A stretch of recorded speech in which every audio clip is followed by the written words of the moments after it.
Right, we're now going to have a look at how we can calculate the standard enthalpy change of reaction. So let's now firstly have a look at what the definition was. So let's just remind ourselves it's the enthalpy change that accompanies a reaction in the molar quantities shown in a chemical equation, with everything being under standard conditions and all reactants and products in their standard state. Now, usually when we do a reaction, we're either mixing together two solutions for them to react, or we could be adding a solid to the solution.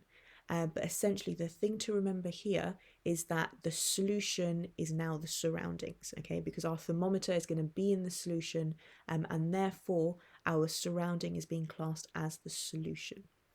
So let's just have a look at the setup of this experiment. It's fairly straightforward. We tend to use a polystyrene cup. The reason being is because it tends to provide some sort of insulation to prevent heat loss to the surroundings. In this setup over here, we don't actually have a lid on the polystyrene cup, but if you want to reduce the heat loss to surroundings, putting a polystyrene lid or some sort of lid on top would prevent heat loss to the surroundings. But essentially all we do is we add, so if it's two solutions, we add one of the solutions into the polystyrene cup, take the initial temperature, and then we want to add the second solution to it, stir it and see what the change in temperature is during that reaction. If we have if we're mixing together a solid with a solution, again, we're going to add the solution into the polystyrene cup first, take the initial temperature, we then add the solid and stir it and then take the final temperature, okay? You will be doing this as a practical at some point, and I am going to look briefly at how we can plot the graph for this too. Let's also now have a look at an example of a question. So in this question, we are adding zinc powder, so we're adding a solid to solution. We're adding an excess of zinc powder. They haven't given us the mass. And usually when we are adding a solid to solution, we ignore the mass of the solid. Okay, so even if they did give us the mass of this zinc powder, we don't add it to the mass of the solution. We just go with the solution here, the 50 being the surroundings. So we're adding zinc powder to 50 centimetres cubed of 1 mole per decimetre cubed of copper 2 sulphate solution. The mixture is stirred until a maximum temperature is obtained, and it says for the solution you've got to assume that the density and specific heat capacity are close to those of water. So we can assume that it has the same density and specific heat capacity of water. And then we're told to find the enthalpy change of reaction for this reaction here, so the reaction between zinc and copper sulfate. Now, what can happen sometimes is they can give you the temperature change, they can tell you what the minimum temperature and the maximum temperature were, or they can give you what the change in temperature is. If you do this experimentally, what you might end up doing is plotting a graph similar to this one over here. So over here, they've taken the initial temperature. So the initial temperature was somewhere around 22.5. And then at minute 4, so over here, they didn't take a temperature reading. And at this point, they added the solid. So they added the second reactant. And then what they do is they continue to take the temperature of the solution for a further few minutes. And this is what we call a cooling curve. Okay, so the temperature increases and then we take the temperature as the temperature reduces. And essentially, if you were to do this, rather than just using this as the minimum temperature and this one over here as your maximum temperature, because we know that temperature is being lost to the surroundings, what we do is we extrapolate our data. So extrapolate just means to extend it a bit further to try and account for that heat loss. So we're not going to use this as our maximum temperature. What we actually do, and I'm going to do this now, is we extrapolate our data. So we draw a line of best fit. So for the first part here, I'm going to draw a line of best fit to extend my data here beyond minute 4. And this over here is fairly straight to do. And then my data points over here, I am going to plot a line of best fit for these. So that is approximately going to be there. And again, I'm going to extrapolate it beyond minute 4. And then I'm going to draw a line to join. So minute 4 is where I added the zinc. I'm going to draw a line to join my first line of best fit to the second line of best fit.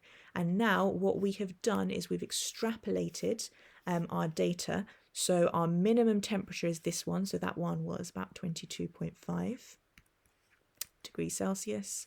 And our maximum temperature is now this one. So where these two lines meet. And this is us accounting for that heat loss. So let's just say, if I extended that line, it might not be exactly accurate, but let's just say it's 60.5 degrees Celsius. So essentially what we have done is we've extrapolated our data to account for the heat loss to surroundings. And they are the values that I'm going to use in my question over here. So as I said, my initial temperature, so my T initial is 22.5 degrees Celsius. Remember, we're going to keep it in degrees Celsius because we're just working out the difference. And my final temperature is 60.5 degrees Celsius. Okay. And what that means is our delta T, so if I do my final temperature minus my initial temperature, I get a value of 38 degrees Celsius.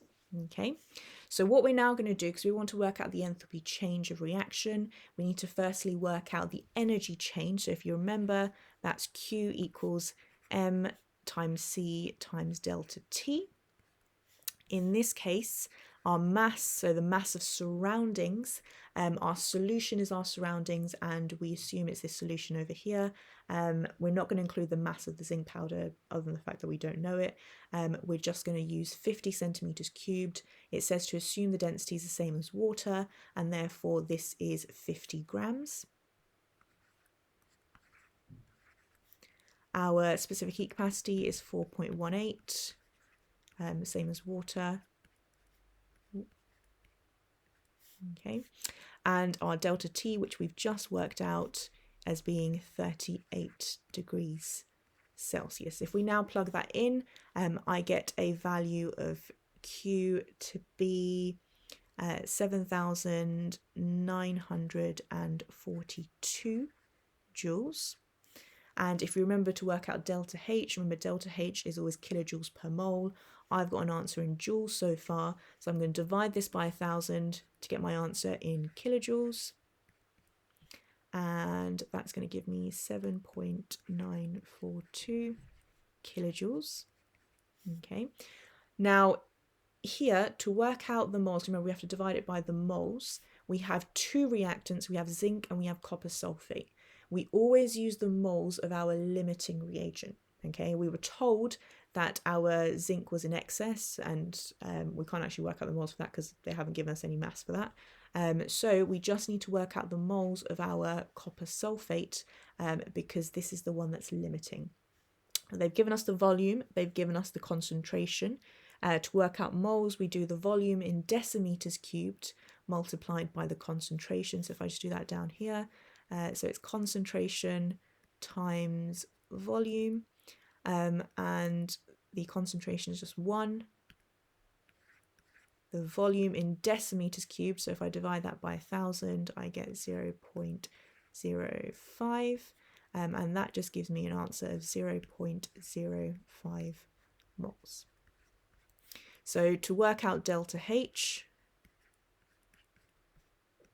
it's going to be your Q in kilojoules divided by your moles, and therefore that is 7.942 divided by 0.05, and that's going to give me an answer of 158.84 kilojoules per mole. And don't stop there. Remember, the last step is figuring out whether this is an exothermic or an endothermic reaction. In this reaction, as we can see, the temperature increased. It went from 22.5 to 60.5, and therefore this is what we class as a hot reaction, and therefore it's an exothermic reaction. And so the sign for this reaction should be negative, and that's your final mark.